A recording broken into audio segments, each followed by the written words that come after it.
आप सभी को प्रणाम। राधे राधे। कैसे हैं आप सभी? आशा करती हूँ प्रभु कृपा से स्वस्थ होंगे, प्रसन्न होंगे और अपने जीवन में आगे बढ़ते होंगे। मैं रीना पांडे अपनी मोटिवेशनल चैनल रीना जी ब्लॉग्स में आपका स्वागत करती हूँ। मित्रों, आज जो मैं बताने जा रही हूँ वो स्त्रियों के लिए बहुत ही उपयोगी हैं। बहुत स्त्रियां नहीं जानती हैं, मैं भी पहले नहीं जानती थी और जब जानी हूँ तो सोची कि बहुत स्त्रियां नहीं जानती होंगी, इसलिए उनके तक मैं ये बातें शेयर करूँ। उनके लिए बहुत ही उपयोगी है। जो सुहागन स्त्रियां हैं उनके लिए बहुत ही उपयोगी है।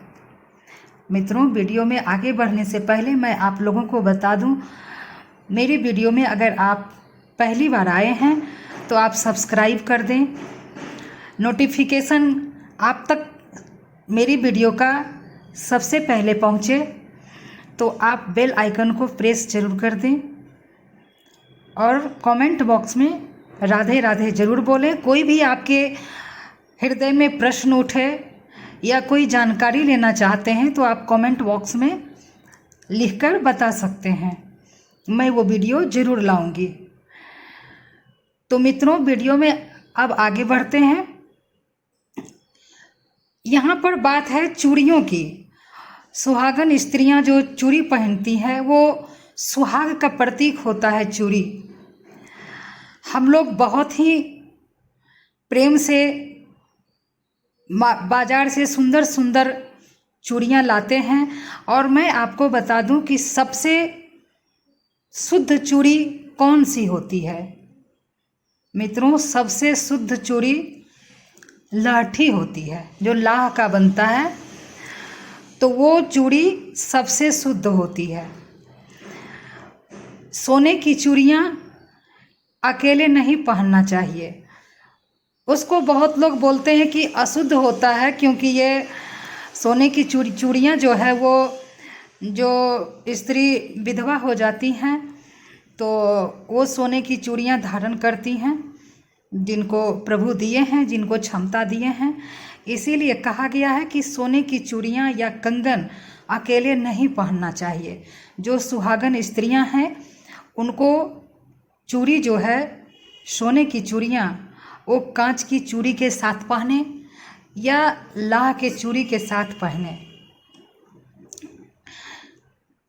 या आपके पास में शंखा चूड़ी है आप वो भी पहन सकते हैं, सुहाग का प्रतीक है। और अलग अलग राज्य में, अलग अलग धर्मों में अलग अलग नियम है, लेकिन मैं तो अपने सनातन धर्म की बात कर रही हूँ।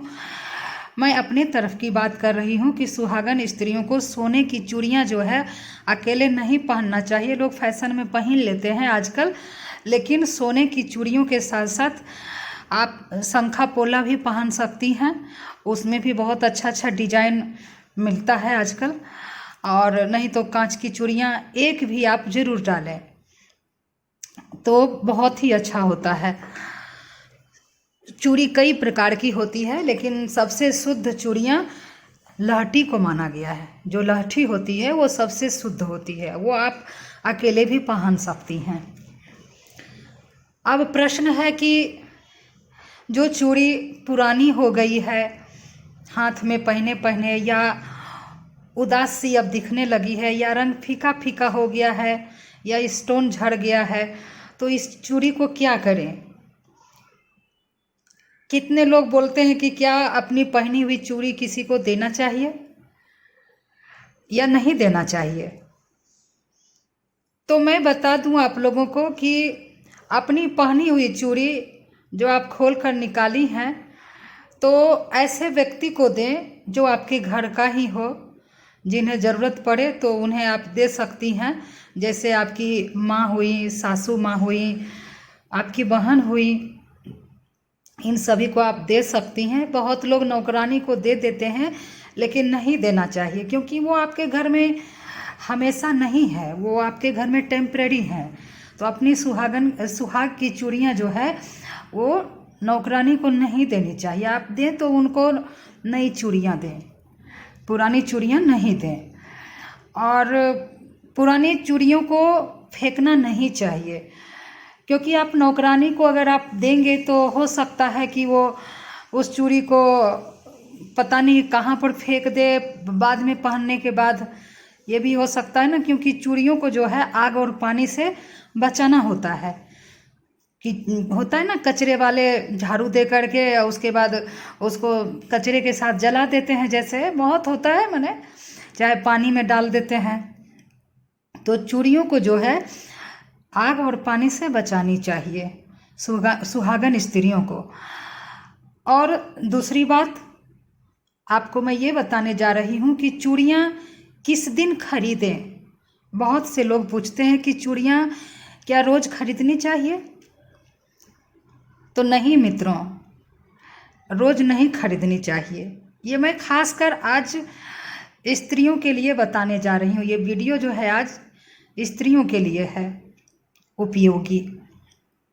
तो चूड़ी को आप, माता रानी का दिन है, लक्ष्मी माता का दिन है, ये शुक्रवार का दिन, आप शुक्रवार के दिन और सोमवार के दिन आप चूड़ी खरीदिए। उस दिन बहुत ही शुभ होता है खरीदना।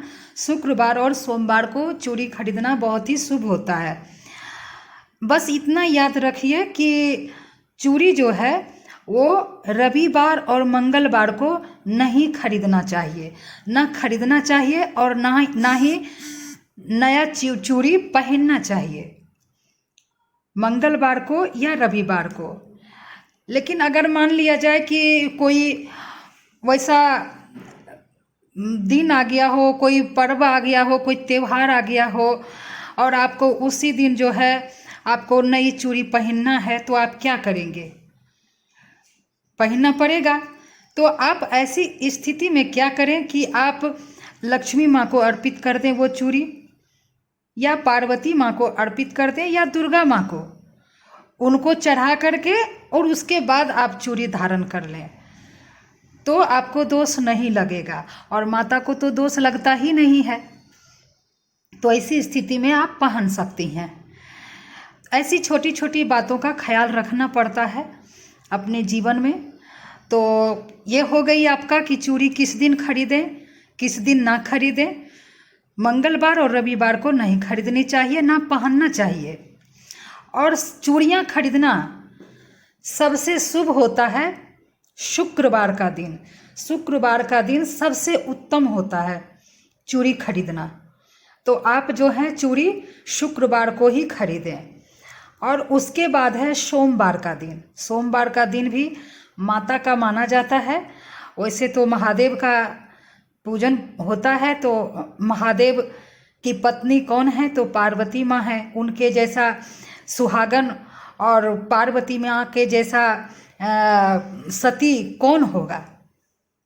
इसलिए सोमवार का दिन भी जो है चूड़ी खरीदना बहुत ही शुभ होता है। लेकिन सर्वोत्तम दिन शुक्रवार होता है। ये तो मैं आपको बता दी।